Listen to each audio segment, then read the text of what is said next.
Hey there, great people. Welcome to the Midday Moment. I am your host, Dr. Davina Jones, Assistant Spiritual Leader of today's church and fivefold general for Church of the Everlasting Kingdom.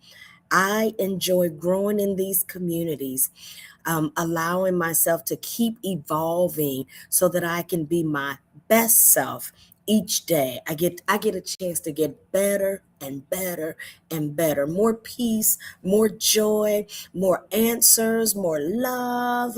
And so I enjoy involving in these ways, in these global communities in which I get a chance to serve, study with, help lead, assist in leadership. And I enjoy sharing that growth with you, just as you need your physical exercises so that your body can get to where you need it to be and function. You need your spiritual exercises so that your soul can get to where you need it to be and function, so that your mind can be fruitful, that your intellect, how you filter your thoughts, can support you positively, so that your feelings, the intuition, that part of you that speaks to you like no one else speaks to you, that it can speak to you in a healthy way, that you can navigate all that you feel, all that is for you to feel, and that your will, you can make quality decisions for your life, about your life, throughout your life. That's your soul, those four parts: your mind, your intellect, your emotions, and your will. And so we desire that your soul be strong, that your soul be supported, that it be equipped. And so a part of this inspiration is to encourage your soul, even as I do my spiritual practices, and encourage you about your spiritual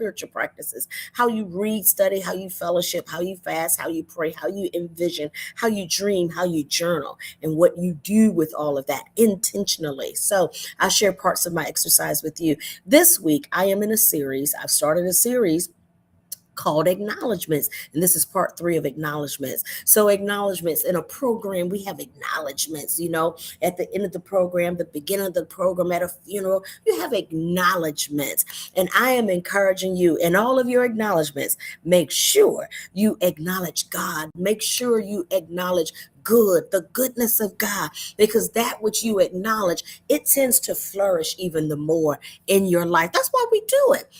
We acknowledge folks so you can keep it coming. Come on. Certainly we're grateful, but also come on, keep it coming. It's a cycle. It's a cycle of good. It's a cycle of good, a cycle of sharing, a cycle of goodwill, a cycle of being good, sending good, receiving good. So acknowledgments, they help to keep that cycle, that energy going. And so I'm encouraging you this week in all of your acknowledgments, because we can acknowledge a lot of things. We can acknowledge a lot of things, but ultimately make sure in the midst of all that you acknowledge God. And we talked about the fact that as you do this, certain things happen. And so we've been talking about that. Today is part 3. A part of acknowledging God is trusting God. Yesterday, we talked about what happens when you lean to your own understanding. And there I was again telling my business. I was telling my business of how I lean into my own understanding, and how I had to recognize that. And one of the perhaps most pronounced examples was how I got married and why I got married. So I shared that yesterday in part 2.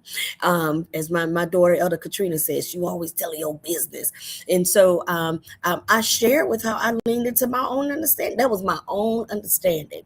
But when you trust the Lord, today is about trusting the Lord so you can receive God's understanding. When you receive the understanding of light.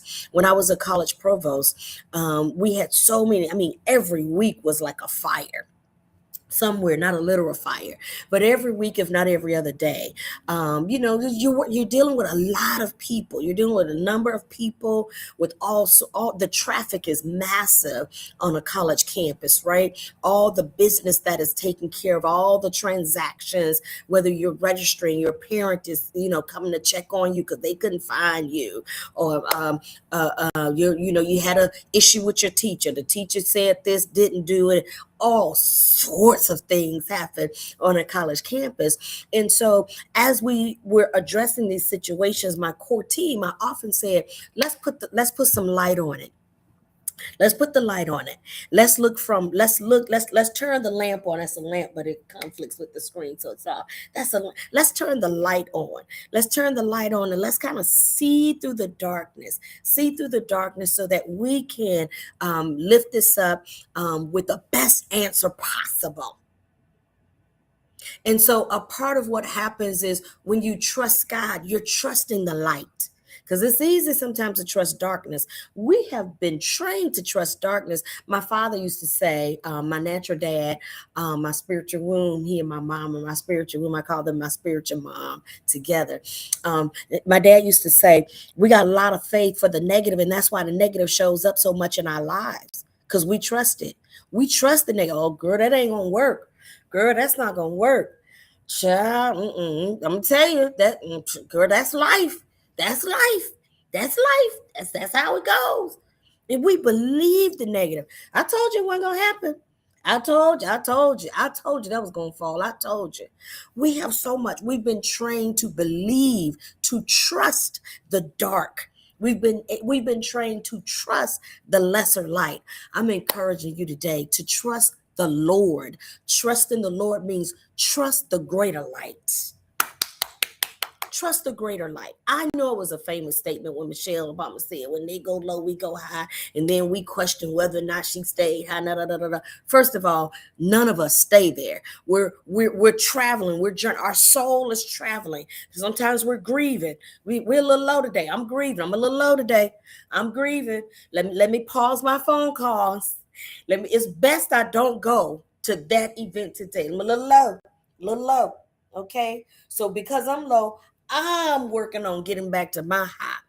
So what she said is yet valuable. The principle of it is valuable. And I'm incorporating it here in this way. Trust in the Lord. Trust in the high. Trust in the greater light. Go high. When everybody else is going low, go high.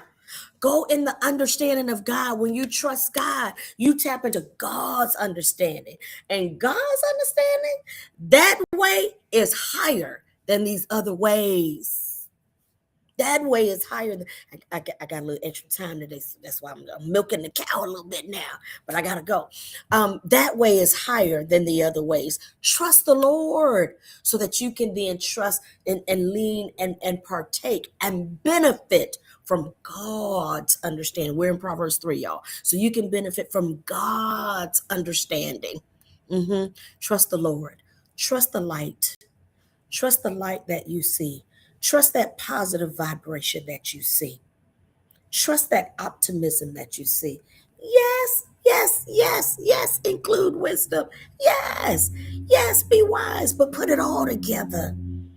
Put it all together. Put it all together. Put the wisdom with the light that you see. Put it together. Put it with the light that you see. April. The color for April is yellow, which stands for wisdom, and it's your gut. Because information goes in, your gut, the food goes in, your gut deciphers what it needs and what it doesn't need. Poops out.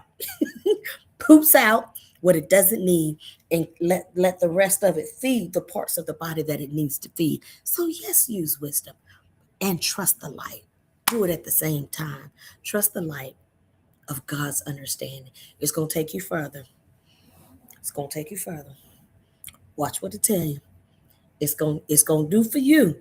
It's going to do for you what you didn't think was able to be done. It's going to do for you.